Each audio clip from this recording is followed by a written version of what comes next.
Headline এবং banner দেখে হয়তো আপনারা চিন্তা করছেন যে হঠাৎ করে এটা কি বললাম, যে অজিত দোভাল, মার্কো রুবিও, জয়শঙ্কর, জননেত্রী শেখ হাসিনার সাথে কি কোনো মিটিং হয়েছে নাকি গুজব নাকি এই বিষয়টা যেহেতু ব্যানার এবং হেডলাইনে দেখেছেন, আপনাদের চিন্তা করছেন হঠাৎ করে এটা কি বলছি। অনেকে হয়তো অনেকে বলেন, অনেকে বিশ্বাস করেন যে আমরা সবই গুজব বলি, কিন্তু আমি বারবার একটা কথা বলি কি জানেন, যে আমাদের কথাগুলো ফাঁক থাকে, এটা ঠিক, তবে গুজব না। কারণ হচ্ছে যে কিছু কিছু জিনিস আপনাকে একটু চিন্তা করতে হবে, যে যেটা এই মুহূর্তে বলা হয় রাজনীতি এবং আপনার জিও পলিটিক্স। এখন জিও পলিটিক্সটাকেও রাজনীতি, এটা একটা রাজনীতি, মানে দেশীয় রাজনীতি এবং আন্তর্জাতিক রাজনীতির সবকিছুতে একটা গ্যাপ থাকে। মানে যেটা এখন বলবে সেটা হয়তো আপনার 6 মাস পরে ঘটবে, 6 বছর পরে ঘটবে, কিন্তু ঘটবে, ইহা গ্যারেন্টে যে ইহা ঘটিবে। তো সেই হিসাবেই আপনি যদি আপনারা চিন্তা করেন, তাহলে একটা জিনিস দেখেন, ডোনাল্ড ট্রাম্প গেল চায়না। চায়না থেকে উনি ব্যবসা বাণিজ্য খুব একটা করতে পারেন, মনে হয় 100 না 150 বিমান বিক্রি করে এরপরে চলে গেলেন। এর পরপরে হঠাৎ করে কেন মার্কো রুবিও ভারতে আসলো? মার্কো রুবিও ভারতে আসার পরও কিছু কিছু আপনার উনি যাদের সাথে মিটিং করেছেন, এসব মিটিংগুলোর 90% আপনার আমি আপনি আমরা সকলে দেখেছি। 10% মিটিং সম্বন্ধে আমরা কিছুই জানি নাই, কিন্তু মিটিং হয়েছে, high profile meeting, secret meeting, এগুলো আপনার আমার পক্ষে জানা জীবনেও সম্ভব হবে না, কিন্তু হয়েছে। সেখানে ওনাদের সাথে কি কথা হয়েছে, এই যে ভারতের কথা বলছেন, ভারতের যেই অজিত দোভাল, তারপরে আপনার জয়শঙ্কর বা অন্যান্য নেতাদের সাথে কি মিটিং হয়েছে, সেগুলো আমরা যেমন জানবো না অনেক কিছু, তেমনি ধরেন আবার কলকাতায় গিয়ে ওখানে যাদের সাথে মিটিং করেছেন এদের সাথে কি কি মিটিং করেছেন, এগুলারও 10% আমরা জানবো না, 90% জানা যাবে, 10% জানা যাবে না। তেমনি জননেত্রী শেখ হাসিনা ঠিক কত 10-12 দিন 15 দিন আগেই বললেন যে আমি দেশে ফিরছি, 6 মাসের ভিতরে দেশে ফিরবো। এই কথাটাকে আপনি একটু সাইডে রাখেন, উনি এটা বলেছেন, একটু সাইডে রাখেন, মানে এগুলো নোট করেন, আপনি বাকিটা মিলবে আপনার সাথে। এরপরে বললেন যে আমার পাসপোর্ট ফেরত দাও, বিমান পাঠাও, জেলখানা রেডি করো। সেকেন্ড পার্টে রাখেন, থার্ড পার্টে আসেন। এখন আজকে হঠাৎ করে যখন ভারতে যখন জয়শঙ্কর, তারপরে মার্কো রুবিও, অজিত দোভাল এদের একটা মিটিং এ প্রেস কনফারেন্সের মতো, সেইখানে হঠাৎ করে শুনিয়ে দেওয়া হলো যে মোদি বলছেন যে I Narendra Modi is my best friend, সে মহান নেতা, ভারত যা চায় আমরা সব কিছুই করব, ভারত যেভাবে চায়, যেভাবে খুশি থাকে সেভাবে। কথা মানে ভারত এখন কত হচ্ছে এমনই একটা কথা যে ভারত যা চাইবে তাই দিবে। এই ধরনের কথাগুলো কে বলছে? Donald Trump. আজ থেকে 3 দিন আগেও দেখেছেন যে ডলারের বিপরীতে রুপির দাম কম ছিল, এবং অবস্থাটা এমন ট্যারিফ একটা বিচ্ছিরি অবস্থা, সেই অবস্থা হঠাৎ করে এই পরিবর্তন। তো আমরা যেটা বলি যে Trump always chicken out, taco T A C O, Trump always chicken out. এটা হচ্ছে ট্রাম্পের অলওয়েজকার খেলা, প্রতিদিনকার খেলা।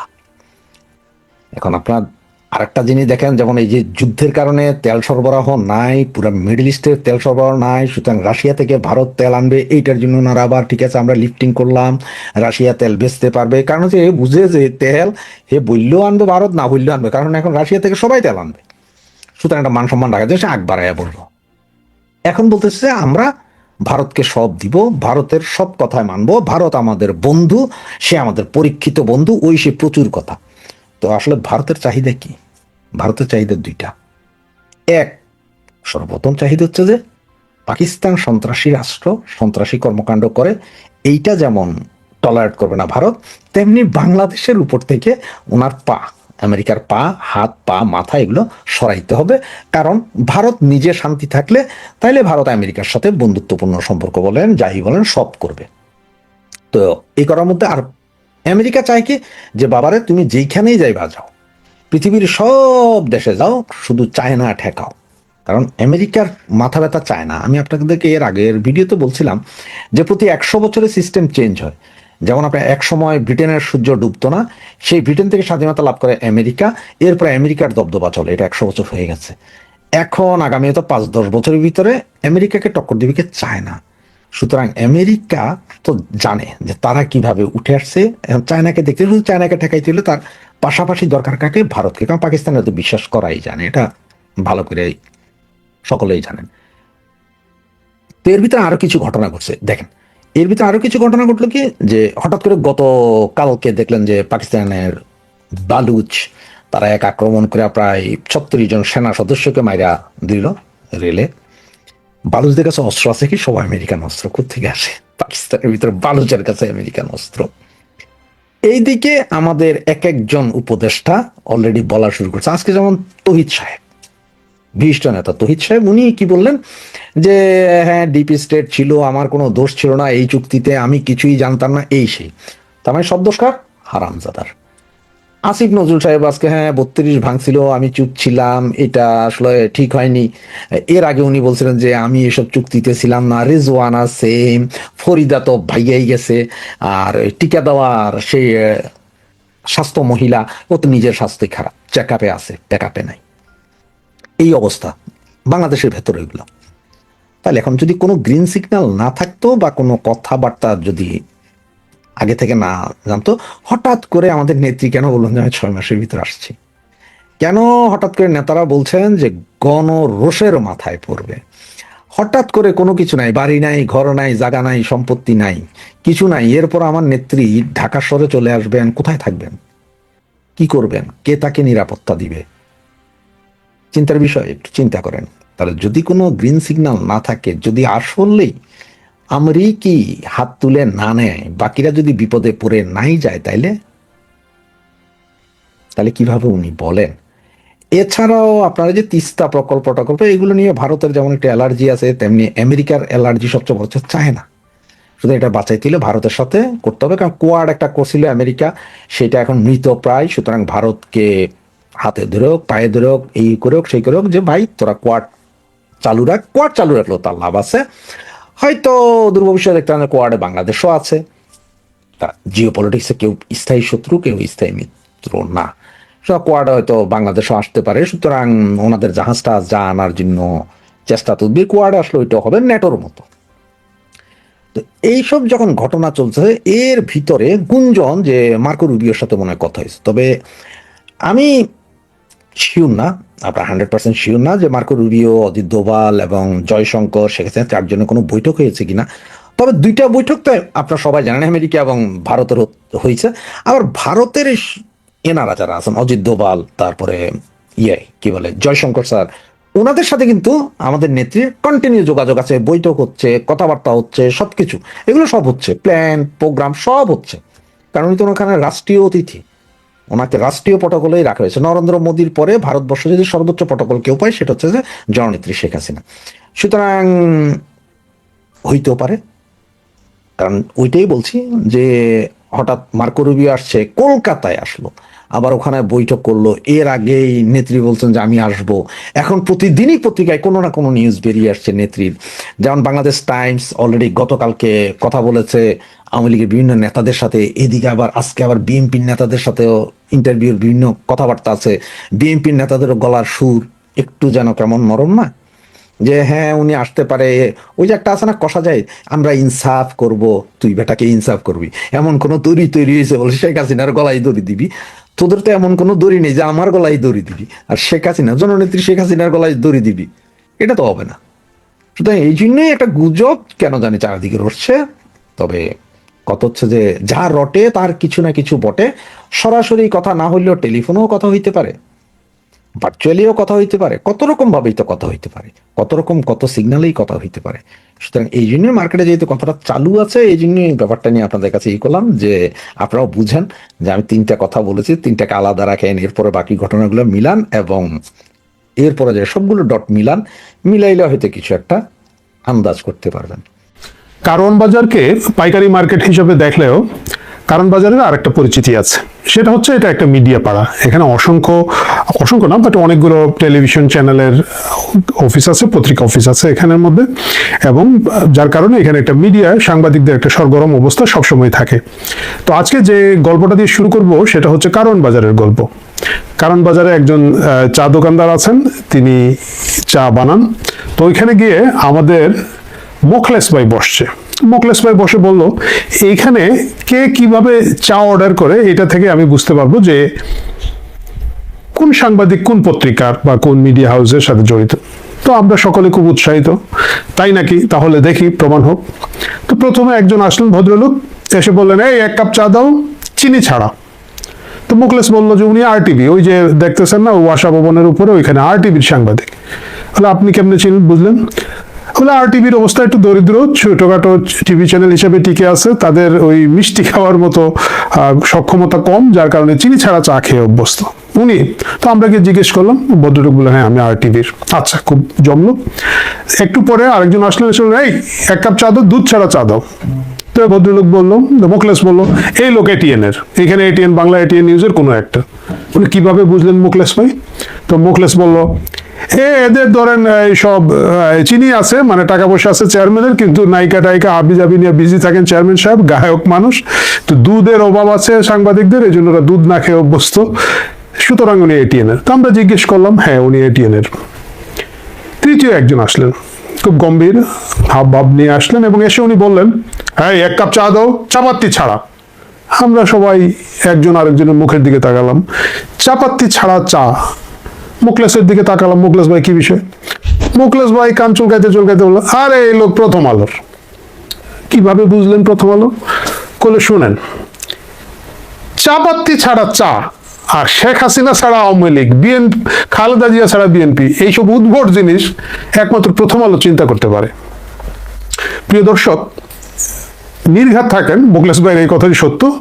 শেখ হাসিনা ছাড়া আওয়ামী লীগ সম্ভব, এই ধরনের জিনিস শীর্ষ নেতৃত্বকে -2 করে দেওয়ার জিনিস, এগুলো প্রথম আলোর দ্বারাই সম্ভব, এবং সেটা প্রথম আলো প্রমাণ করেছেন তাদের সাম্প্রতিক একটা রিপোর্ট নিয়ে, যেটা হচ্ছে রাজনীতির হালচাল 6 পর্বের একটা রিপোর্ট, এবং সেখানে শেষ পর্বটা করা হয়েছে আওয়ামী লীগকে। আওয়ামী লীগের চেয়ে বেশি গুরুত্ব দেওয়া হচ্ছে বামকে, জাতীয় পার্টিকে, এবং অন্যান্য আরো কোন কোন দলকে। আমি 6টা রিপোর্ট পড়ি নাই। এবং 6ষ্ঠ রিপোর্ট যেটা আলোচনায় আছে 25শে মে তারিখের, সেটাতে শিরোনাম হচ্ছে রিফাইন্ড আওয়ামী লীগের সায় নেই, অপেক্ষাতেই দল, দেশের চলমান ব্লা ব্লা ব্লা, এবং এই রিপোর্টটা হয়েছে। আপনারা অনেকে বলবেন যে রিফাইন্ড আওয়ামী লীগ নিয়ে তো কথাবার্তা হচ্ছে, বা এটাকে গুরুত্ব দেওয়ার কি আছে, এবং এই ধরনের রিপোর্ট তো অন্যান্য পত্রিকা হয়, কেন এটাকে নিয়ে আপনাকে ভিডিও বানাতেই হবে?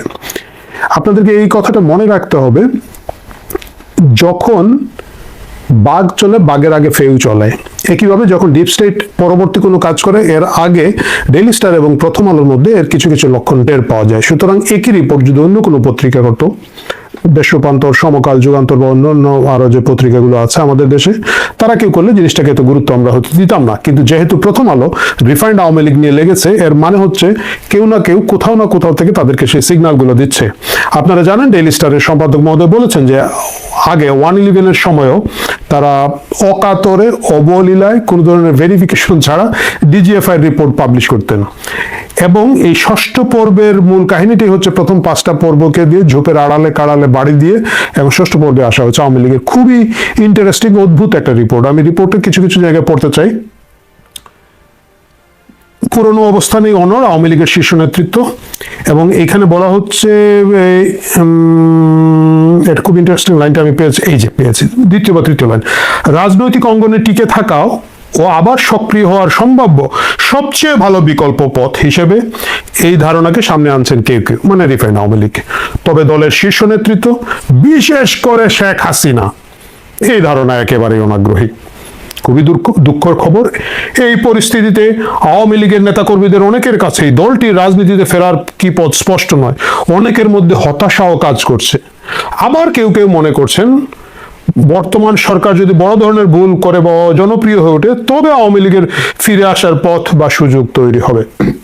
গোটা রিপোর্টটার খুব মজার বিষয় হচ্ছে, কেউ কেউ বলেন, নাম প্রকাশে অনুচ্ছুক, কি যেন বিশেষ সূত্র বলে, দায়িত্বশীল সূত্র জানিয়েছে, নাম প্রকাশে ইচ্ছুক একজন বলেছেন, আরো কি কি যেন উদ্ভট উদ্ভট সব জিনিস কট্টরপন্থীরা জানিয়েছেন, কিন্তু কারো নাম নেই। আওয়ামী লীগ এত বড় একটা দল, তাদের কারো সাথেই কারো নামই উল্লেখ করে একটা কোটেশন দিতে পারে না প্রথম আলো। এর মানে এটা হচ্ছে পুরোটাই টেবিল মেড একটা রিপোর্ট নিজেরাই এগুলো সাধারণত, আমি নিজে যেহেতু একসময় প্রফেশনাল সাংবাদিক ছিলাম, আমি দেখেছি তো, বিশ্বস্ত সূত্রে জানা যায়, দায়িত্বশীল সূত্রে বলে, তারপর অভিজ্ঞ মহল জানিয়েছেন, সেই অভিজ্ঞ মহলটা কারা, কি বিষয়ে অভিজ্ঞ, জিজ্ঞেস করলে আর কোনো জবাব নেই, সবগুলো টেবিলে বসে বসে বানিয়ে ফেলা যায়। এরকম একটা রিপোর্ট হয়েছে, এবং এই রিপোর্টটা নিয়ে তাহলে কেন কথা বলতে হবে? আমি আগেই বলেছি, নাম্বার 1 হচ্ছে এইটা ডিপ স্টেট পার্ট 2 এর একটা অংশ হতে পারে। অবশ্যই এই রিপোর্টটা গোয়েন্দা সংস্থা দ্বারা তৈরি, উদযাপিত, তৈরিকৃত, এবং এইটাকে জায়েজ করার জন্য এর আগে 5টা রিপোর্ট করা হয়েছে। বাম দল, ডান দল, কি কি যেন আছে, আমি, আপনারা যারা প্রথম আলোতে রেগুলার চোখ রাখেন তারা নিশ্চয়ই এগুলো দেখেছেন। যাই হোক, এই এর আগে ছিল বিএনপি, ঠিক আছে, তারপরে জামাত, এনসিপি তৃতীয় রিপোর্টে এসেছে, বামরা চতুর্থতে এসেছে, জাতীয় পার্টি পঞ্চমে এসেছে, এবং শেষে আওয়ামী লীগ এসেছে। এই যে অনেক ঘুরিয়ে ফিরিয়ে ঘোলা করে জল খাওয়ার একটা চেষ্টা, সেই চেষ্টা এখানের মধ্যে আছে।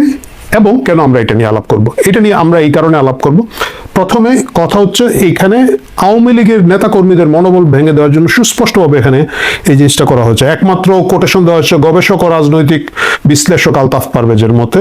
আমি কারো ব্যক্তি চরিত্র নিয়ে, ব্যক্তি নিয়ে কথা বলতে চাই না, সুতরাং আমি আলতাফ পারভেজকে আলাদাভাবে কোট করবো না।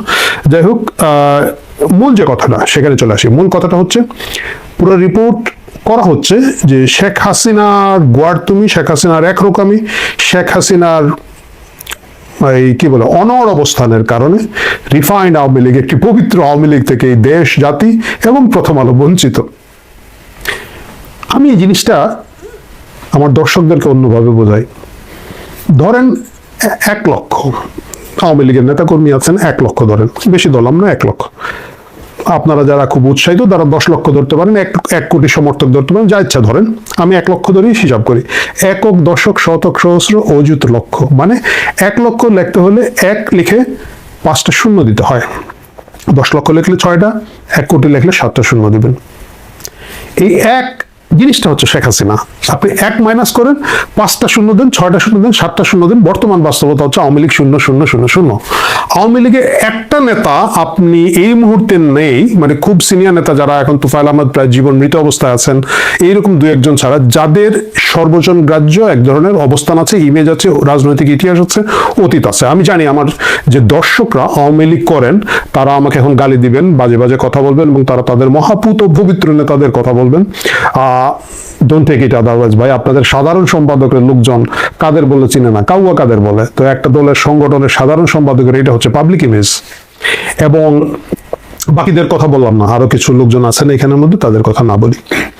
এই অবস্থায় বাংলাদেশে যে আওয়ামী লীগের প্রতি যে শূন্যতা আছে, যে হাহাকারটা আছে, এটা আসলে আওয়ামী লীগের প্রতি না, এটা আওয়ামী লীগ কোনো নেতাদের প্রতি না, এটা একমাত্র শেখ হাসিনার প্রতি।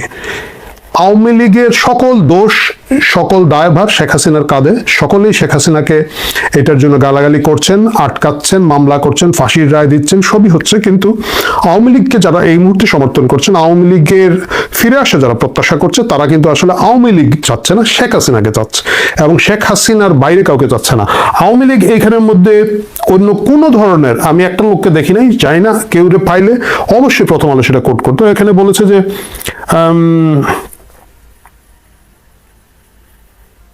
শেখ হাসিনার দিক থেকে এই ধরনের উদ্যোগের সায় নেই জানার পর অনেকেই এখন আর কোনো আশা দেখছেন না। এই অনেকেই কারা আমি জানি না, কারা এত হতাশ হয়ে গেলেন বুঝতেছি না। বাস্তবতা হচ্ছে আওয়ামী লীগ এই মুহূর্তে বাংলাদেশের অন্যতম জনপ্রিয় দলে ফেরত এসেছে, যেটা আমি বিশ্বাস করি যে 24-এর 5 আগস্ট ছিল না। এটা খুবই দুর্ভাগ্যজনক মনে হতে পারে অনেকের কাছে মনে হতে পারে আমরা এত আন্দোলন করলাম, এত লোক প্রাণ দিল, এত এই হলো সেই হলো, ক্ষয়ক্ষতি হলো, রাষ্ট্র সম্পত্তি ধ্বংস হলো, তারপরেও কেন এটা হচ্ছে? এটা সম্ভব না, এটা অবাস্তব কথা। এটা অবাস্তব কথা নয়, এটা অবাস্তব কথা নয়, এর মানে এটা একটা সাধারণ প্রমাণ আমি আপনাদেরকে দিই। সারা বাংলাদেশে আইনজীবী সমিতি নির্বাচন হয়েছে, যেখানে আওয়ামী লীগকে সুযোগ দেওয়া হয়েছে, প্রথম দিকে ভুল ক্রমে 2-3টা জায়গায় দেওয়া হয়েছে, সেসব জায়গায় আওয়ামী লীগ আইদার ফুল প্যানেল জিতেছে, অধিকাংশ জিতেছে, অথবা একটা সম্মানজনকভাবে যে পদগুলোতে হেরেছে, সম্মানজনক হেরেছে। এরপর থেকে সেটা একবার ইউনুস টু তারেক পর্যন্ত এই যে সরকারের এক্সটেনশন চলছে, তারা আওয়ামী লীগকে একটা আইনজীবী সমিতির নির্বাচনে, সেটা ঢাকা বারে হোক, ঢাকা আইনজীবী থেকে শুরু করে একেবারে টেকনাফের যে কোনো অঞ্চলের আইনজীবী সমিতি বলেন, নমিনেশন সাবমিট করার সাহস পাচ্ছে না, নমিনেশনটা দিতে দিচ্ছে না। মানে নমিনেশন দিয়ে তোমরা ক্যাম্পেইন করো না, কিছু করো না, তা কিন্তু না, দিচ্ছে না, একতরফা নির্বাচন করছে। এবং এনিওয়ে সেই একতরফা নির্বাচনও দেখলাম কোন এক জায়গায় যেন বিএনপির একজন পরাজিত হয়েছে, ওই লোকরা আমি দেখার ইচ্ছা মানে গোল পোস্টে গোলকিপার নাই, এত মোটা গোলকিপারের জায়গা খালি, একটা বড় গোল বার, এত বড় একটা বল, ওইটাও লাথি দিয়ে ঢুকাতে পারলো না, ওই লোকে আমি একদিন দেখবো, বাট সেটা পরে দেখা যাবে। বাস্তবতা হচ্ছে এই মুহূর্তে শেখ হাসিনা সম্প্রতি যে সাক্ষাৎকারটা দিয়েছেন ভারতীয় বিভিন্ন মাধ্যমে প্রকাশিত হয়েছে গত সপ্তাহে ইমেইলে, এখানে উনি বলেছেন তিনি সহসায় ফিরে আসবেন, এটাকে অনেকে কোট করেছেন 6 মাসের মধ্যে ফিরে আসবেন, এবং ফিরে এসে যা হয় সেটা কনসিকুয়েন্স নেবে। আমার মনে হয় শেখ হাসিনা আসলে এইভাবে টাইম স্কেল দিয়ে ফিরে আসবেন না। টাইম স্কেল দিয়ে শেখ হাসিনা বাংলাদেশে প্রত্যাবর্তন করার অবস্থা এই মুহূর্তে নয়। আর এই যে প্রথম আলো এবং গোয়েন্দা সংস্থারা যেরকম হতাশ হয়ে পড়েছে, আওয়ামী লীগ কর্মীরা দল ছেড়ে অন্যখানে চলে যাবে, পালিয়ে যাবে টাইপের একটা আওয়াজ দিচ্ছে, এই আওয়াজ বাস্তবসম্মত নয়। আমাদেরকে মনে রাখতে হবে এর চেয়ে বেশি বিপদের মুখে বিএনপি পড়েছিল। বিএনপির যিনি নেতা খালেদা জিয়ার অসুস্থতা ছিল এবং তারেক রহমান, সেই তারেক রহমান কিন্তু 17-18 বছর, 1.5 যুগ ইংল্যান্ডে ছিলেন, কখনো ফিরবেন এই আশা কেউ করে নাই। তার মিডিয়া তার বক্তব্য প্রচার হতো না, কিন্তু তিনি অনলাইনের মাধ্যমে অনেকের সাথে যোগাযোগ রেখেছিলেন, আমরা দেখেছি। তার কর্মী সমর্থকদের সাথে তার যোগাযোগ ছিল।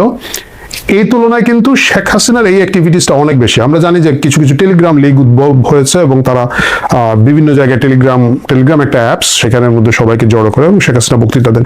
এর বাইরে আমরা দেখেছি তিনি ফেসবুকে এবং ইউটিউবে বিভিন্ন চ্যানেলে বিভিন্ন সময় কথা বলেছেন, অনেকের সাথে কথা বলেছেন, এবং আওয়ামী লীগের নেতাকর্মী যাদের সাথে আমি দেখি যে সোশ্যাল মিডিয়ার মাধ্যমে যাদের সাথে আমি তাদের কার্যক্রম দেখি, তাদের অনেকেই বলেন যে খুব ঘন ঘন শেখ হাসিনা প্রায় প্রতিদিনই অসংখ্য অজস্র নেতাকর্মীর সাথে কথা বলেন, এবং খুব সম্ভবত তার একটা দায় মুক্তি বলে একটা সিরিজ আছে, সপ্তাহে একদিন তিনি আওয়ামী লীগের ফেসবুক পেজে কথা বলে থাকেন, যারা 5ই আগস্টের পর থেকে বিভিন্ন সময় নির্যাতিত নিপীড়িত হয়েছে, সেই পরিবারগুলোর সাথে তিনি কথা বলেন, সেটাও লাইভ টেলিকাস্ট হয়। সুতরাং দেখা যাচ্ছে যে তার অ্যাক্টিভিজম অনেক বেশি। মানে আপনি যদি তারেক রহমানের 18 বছরের সাথে তুলনা করেন, তাহলে তার অ্যাক্টিভিজম অনেক বেশি। দ্বিতীয় যে জিনিসটা হচ্ছে, যেটা আমি দেখলাম ছাত্রলীগের সাধারণ সম্পাদক ইরান বলেছেন যে ঝড়ের আগে কোনো তারিখ থাকে না, ঝড়ের আগে একটা পূর্বাভাস থাকে। এই পূর্বাভাসটা বাংলাদেশে আছে। এর যে আছে, এর প্রমাণ হচ্ছে যে আইনজীবী সমিতির নির্বাচনগুলোতে আওয়ামী লীগকে নির্বাচন করতেই দেওয়া হচ্ছে না। আওয়ামী লীগও না, মানে আওয়ামী লীগ সমর্থিত আইনজীবীদেরকে কোনো সুযোগই দেওয়া হচ্ছে না, কারণ জানা গেছে যে, মানে বোঝাই যাচ্ছে যে এরা প্যানেল দিলে বাকিদের 4টি গোল হয়ে যাবে। এই যখন পরিস্থিতি, এই পরিস্থিতি কোনো টাইম স্কেল দিয়ে শেখ হাসিনা ফিরবেন না, কিন্তু এটা সবাইকে একটা অস্বস্তিতে ফেলে দিয়েছে। মানে সেটাকে আপনি ডিপ স্টেট 1-2 গোয়েন্দা সংস্থা বলেন, ক্ষমতাসীনদের কথা বলেন, সদ্য সাবেক ক্ষমতাসীন যারা আছেন, যারা এখন তওবা করে বলতেছেন যে আমরা কিছুই জানি না, খালি মঙ্গলবারের কিচেন ক্যাবিনেট মিটিং এর কথা জানলাম কিছু। তো আসলে প্রতি মঙ্গলবারে ওইখানে হয়তো একটু অবাক জলপান করা হতো, আমি এর বেশি কিছু বলতে চাই না। 5-7 জন বন্ধু বান্ধব মিলে, মানে ওই উপদেষ্টারা, বাকিরা তো দুধ ভাত, রাষ্ট্র কিভাবে চলবে, দেশ কিভাবে চলবে, ডিপ স্টেট নির্ধারণ করে দিত, এবং সেটা এখনো তাই হচ্ছে। যার কারণে আপনি দেখবেন রজার খলিল বা খলিলুর রহমান সাহেব, যিনি পররাষ্ট্র উপদেষ্টার ওইখানে কি একটা ছিলেন, থেকে পররাষ্ট্রমন্ত্রী হয়েছেন, একই লোক আছেন, বিদেশ থেকে এসেছেন, আমেরিকা থেকে। আরেকজন ছিলেন আলী রিয়াজ, এখন সম্ভবত দেশে নাই, আমি জানি না, তারেক রহমান ওনাকে হয়তো ফেরত এনে কোনো দায়িত্ব দিতে পারেন। রাষ্ট্রটা আসলে ওইভাবেই চলছে, 5ই আগস্টের পর থেকে চলছে, এখন ওইভাবেই চলছে। সুতরাং কিচেন ক্যাবিনেটে যারা ছিলেন না, তারা এখন বলছেন আমরা কিছু জানি না, তারাও এক ধরনের আশঙ্কা এবং অস্বস্তির মধ্যে আছেন। একই স্টেক হোল্ডারদের মধ্যে যদি আপনি বলেন যে সেনাবাহিনীর একটা বিরাট অংশ জুলাই আগস্টের সময়ের যে অবস্থান তাদের, ইনক্লুডিং সেনাপ্রধান, তাদের মধ্যে এক ধরনের অস্বস্তি থাকতে পারে। সব অস্বস্তি মিলে এই মুহূর্তে একটা রিফাইন্ড আওয়ামী লীগ চালু করার চেষ্টা হচ্ছে, এবং সেটা প্রথম আলো রিফাইন্ড আওয়ামী লীগ, কারণ প্রথম আলো সার্টিফিকেশন না দিলে তো আসলে এই দেশে সুশীল শুভ্র সুন্দর রাজনৈতিক দল গঠন সম্ভব হবে না। যখন প্রথম আলো এই রিপোর্টটা করছে, এর মানে হচ্ছে গোয়েন্দা সংস্থা খুব অ্যাক্টিভ আছে, এবং প্রচন্ড চাপের মুখে আওয়ামী লীগের কিছু নেতাকর্মী স্থানীয়ভাবে হয়তো বিভিন্ন জেলা শহরে, যারা হামলা মামলায় পর্যুদস্ত হয়ে ঘটি বাটি কম্বল সব হারিয়ে হয়তো কেউ দলবদলের ঘোষণা দিতে পারেন, কিন্তু সেটা 1% হবে না, 0.01% সর্বোচ্চ হতে পারে। সুতরাং এই প্রথম আলো রিফাইন্ড আওয়ামী লীগের গল্প হিসাবে রয়ে যাবে শেখ হাসিনা 1, বাকি সবাই 0.0000। মানেন না মানেন, বাংলাদেশের রাজনীতি এভাবেই চলবে। আওয়ামী লীগ কিভাবে ফিরে আসতে পারে এখানে প্রথম আলো বলেছে বিদেশি বন্ধু বান্ধব কোনো সহায়তা করছে না। আমার মনে হয় না বিদেশি বন্ধু বান্ধবের উপর নির্ভর করে, সেনাবাহিনীর উপর নির্ভর করে, পুলিশ প্রশাসন বা সিভিল সোসাইটির সিভিল অ্যাডমিনিস্ট্রেশনের উপরে নির্ভর করে আওয়ামী লীগ কখনোই ফিরে আসতে পারবে না। সেই নির্ভরতা আওয়ামী লীগের অতীত ইতিহাসে নাই। আওয়ামী লীগ কখনোই এই শক্তিগুলোর মাধ্যমে ফিরে আসে নাই। আওয়ামী লীগ যেভাবে ফিরে এসেছে সেটা অনেকটাই রাজপথে প্রতিরোধ, সশস্ত্র ধরনের প্রতিরোধ, অ্যাগ্রেসিভ আক্রমণাত্মক কর্মসূচির মাধ্যমে তারা সবসময়ই এসেছে। সেটা আপনি 69-এর গণঅভ্যুত্থান থেকে যদি ধরি, আমরা এর আগের অংশটুকু না ধরি, 69-এর গণঅভ্যুত্থানের পর থেকে যতবারই আমরা দেখেছি আওয়ামী লীগ ওইভাবে ফিরে এসেছে। আওয়ামী লীগ কবে ফিরে আসবে সেটা এইভাবে তারিখ দিয়ে বলা সম্ভব না, বাট আওয়ামী লীগ ফিরে আসবে এটা নিশ্চিত থাকতে হবে। এবং এটা ফিরে আসলে এই যে যেভাবে রিপোর্টে বলা হচ্ছে বিদেশিরা হাল ছেড়ে দিয়েছে, এই অমুক ছেড়ে দিয়েছে, আওয়ামী লীগ এগুলোকে বদার করবে না। তারা ফিরে আসলে আসলে রাজপথের শক্তি দিয়েই তাদেরকে ফিরতে হবে। সেই শক্তি তারা কত দিনের মধ্যে অর্জন করতে পারবেন, কত দিনের মধ্যে রাজপথে ফিরে আসতে পারবেন, এটা দেখার অপেক্ষা। কিন্তু খুব বেশি দেরি হবে বলে আমার মনে হচ্ছে না। কোনো না কোনোভাবে তারা শুরু করবে এবং হয়তো অচিরেই তাদের একটা রাজপথ উপস্থিতি আমরা দেখতে পারবো। সেটা তাদের নিষিদ্ধের ঘোষণাটা মানে তোলা হোক না হোক, প্রত্যাহার করা হোক না হোক, সেটা বোঝা যাবে না। এবং তারা রাজপথে অবস্থান না নেওয়া পর্যন্ত শেখ হাসিনা দেশে ফিরবেন না। এটা বলে লাভ নেই যে শেখ হাসিনা হুট করে ফিরে আসবেন। একটা পরিস্থিতি তৈরি হবে এবং সেই পরিস্থিতির মাধ্যমে একমাত্র শেখ হাসিনা ফিরে আসা সম্ভব।